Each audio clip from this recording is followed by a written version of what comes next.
Yo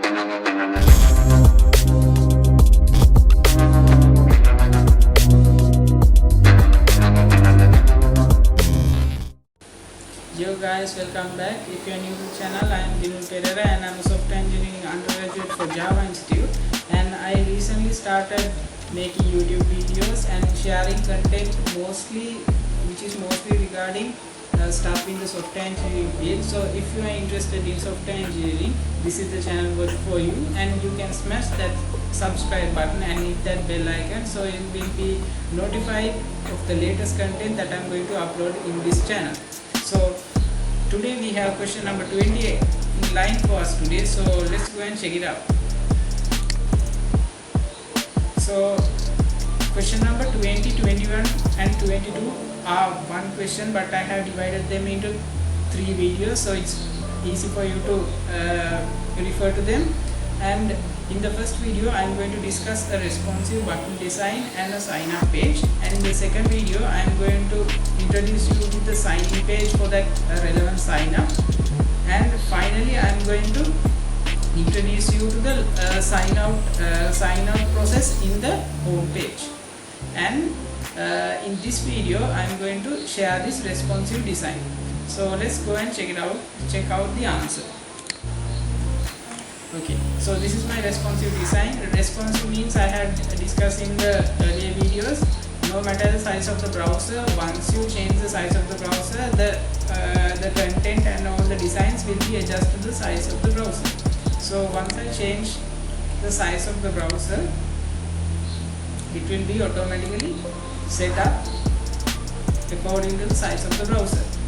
All the content is shared as it is. So it says, hi, what do you want to do? So we can do any of these tasks. So in the first video I am going to discuss the sign up. So this is my sign up section. So this is my sign up design. Exactly the type of design that they wanted in the description. And so all these fields are validated. So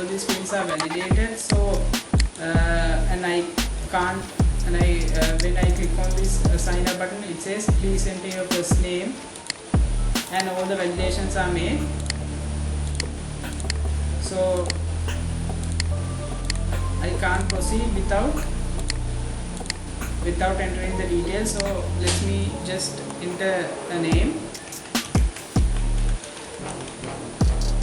So once I go to sign up, it says please enter your last name.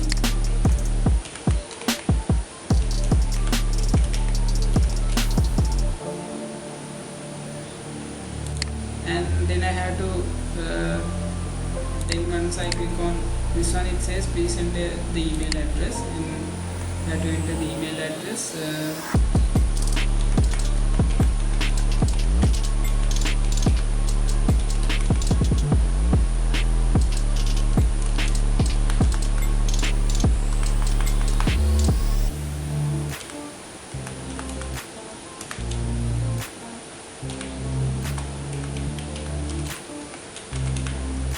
So once I click on sign up, it says please create a password. So I have to create a password.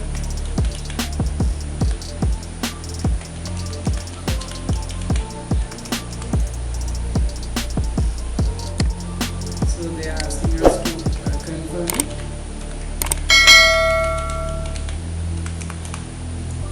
So once I try to sign up, it says please agree to the terms and policies. So I have a checkbox here which I should. It's very compulsory to check this box, otherwise you can't sign up your details. So once I clicked on the sign up button, and once I clicked on sign up, it says user registration successful.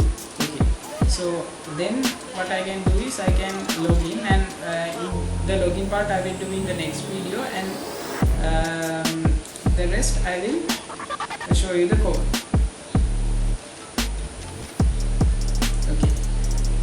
Now this is my code. So this is the program file which I used to design the whole web page, and here I have designed the meta tags. These meta tags are compulsory when you are using the bootstrap file. So bootstrap file, I used the bootstrap file, but I didn't use any colors or any designs from the bootstrap file. I only used the grid system, and as you can see in the grid system, I have used these columns and rows. Basically, what I'll just summarize the bootstrap grid system. Bootstrap grid system is basically you put every element inside separate divs. So when you are adjusting the div, when you are making changes onto the div, and when you are changing the position of the divs, automatically the position of all the elements that you put inside that div is also changed. And here when you apply the class row for div, it automatically divides the div. Now in Bootstrap, in the Bootstrap CSS framework, it divides into 12 sections. The whole div is divided into 12 sections. If you take the div as a complete row of the web page, it divides it into 12 sections.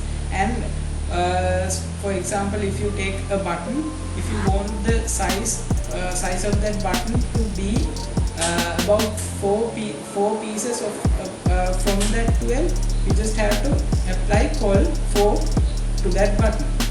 So in this part, I have created a div inside a div, and the first div is divided into 12 pieces, and the second div takes 10 pieces out of that 12, leaving one from the left.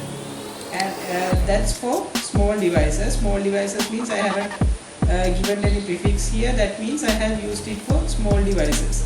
And for medium devices, I have used this MD prefix, which means for medium devices. For medium devices, I have allocated 6 columns, leaving 3, which centers the whole div. And I have used 4 images to display the question, and this is the part where I used to show you the answer. This answer I have displayed, the code behind this design is displayed here. Now it says the title is Web 20, 21, 22 because all of these 3 questions are the sub questions of the same question. And I have used the center tag. Now here it has been assigned as well because according to the newest update of the HTML5, the center tag is not allowed. But just in case you went through the center tag in the when you are referring to stuff in HTML, I thought you must know that one. Okay. Now inside the center tag, I have assigned this heading which says what do you want to do. Hi, what do you want to do? This is assigned inside the center tag, which centers the heading, and I have 4 buttons arranged like this. 4 buttons arranged like this in a row. So once I change the size of the browser, all the buttons are break from their separate edges. So all the buttons take a space of 3 in a medium device and 6 in a small device. So here it says 6. It takes 6 pieces out of these 12 pieces. Now I said the whole width is divided into 12 sections, and it takes 6 pieces out of it, leaving 3 from both sides. If you leave 3 from this side, if this is 6, then from here to here it's 12. So if from here to here it's 12, we have 3 remaining. So 3 on this side, 3 on this side, the whole 6 section is centered, and the same goes for all the buttons. So according to that, all the buttons have been centered. So like that, I have used this design. Now I will show you the HTML which I used to design this sign up page. So the sign up page, if you check the sign up page, I have the Bootstrap design, and I have the Bootstrap design connecting the CSS files.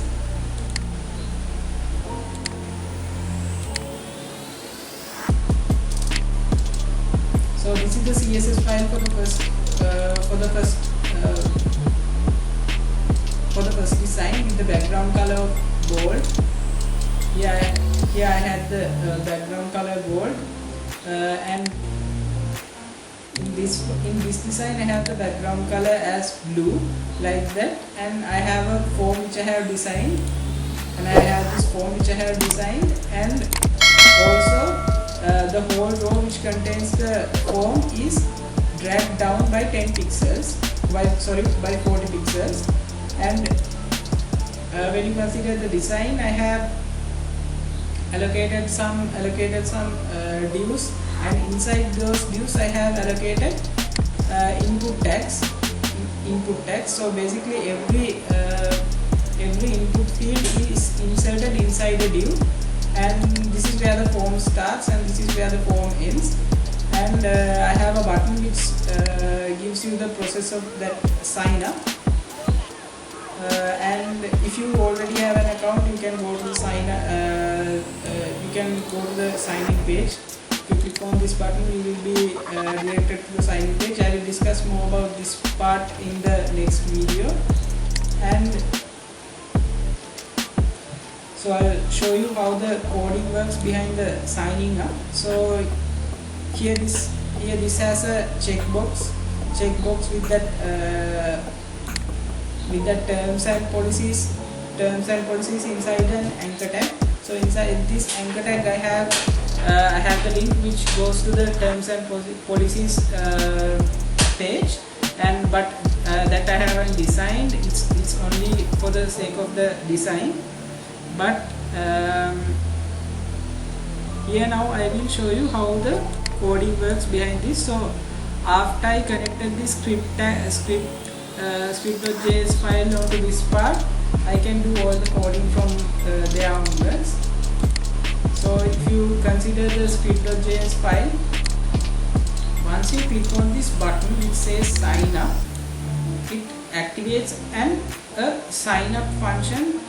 So here it says on click sign up. So once you click on that button, it activates the sign up function. So what happens in the sign up function is it gets all the values which are inserted in the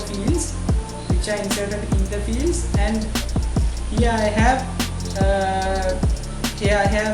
selected the checkbox. I have selected the checkbox like this, and here this is the message tag which displays to enter the first name, last name as such. And here if this accept is checked. Now here I have designed a variable which says checks, and I haven't assigned any value to it.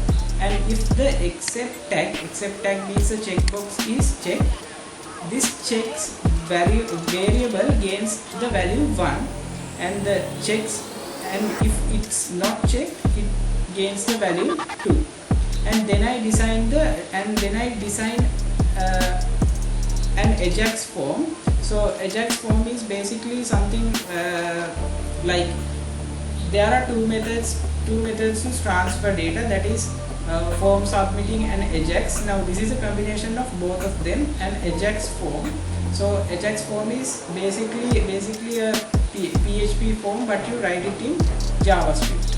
So I send this form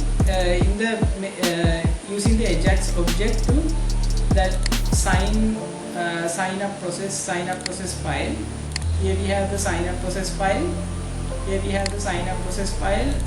And to this page I am going to transfer the data using the Ajax object, but I am going to send it as a form. So I have created a variable called form, and to that I have assigned this new form data object. And to form.append I have assigned a variable which assigns the first name, and then ln as the last name, and such. I have entered I have allocated all the values inside the form, and I am going to send that form to signup_process.php. So let's go and check out what happens to the form. So all the values from the form are isolated and checked one by one. They are validated one by one. And here, if they are, it's first they are checked whether they are empty or not. Then they are checked whether it's a valid email or not. Then here also they have I have mentioned mention the empty condition. If the password is empty, it displays the message, please create your password. Then I check the string length of the password. If it's less than 8, I display this message. And if the confirm password is empty, please confirm your password message is displayed. And finally, if the confirm password and the created password are not equal, I display this message.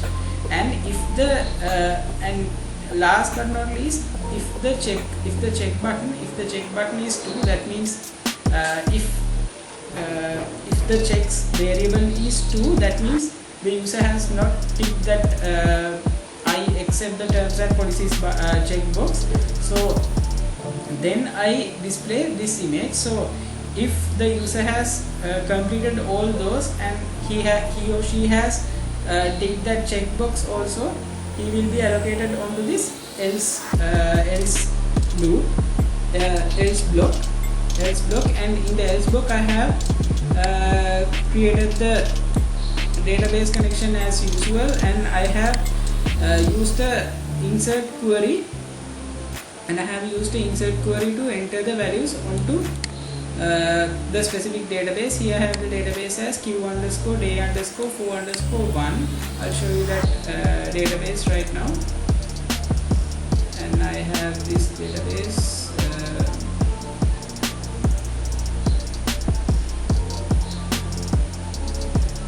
right here. I have this database right here, q_day_4_1, and this is the data inside this database. Here, as you can see, a new value has been assigned according to the registration that I made in this video. And that's it for this video. I have showed you the responsive design and the code behind it, and also the sign up design which I used also with the validations. So I'll see you in the next video. That means I'll see you next in question number 21, and I'll discuss the sign in part of this question. So see you guys then. Bye.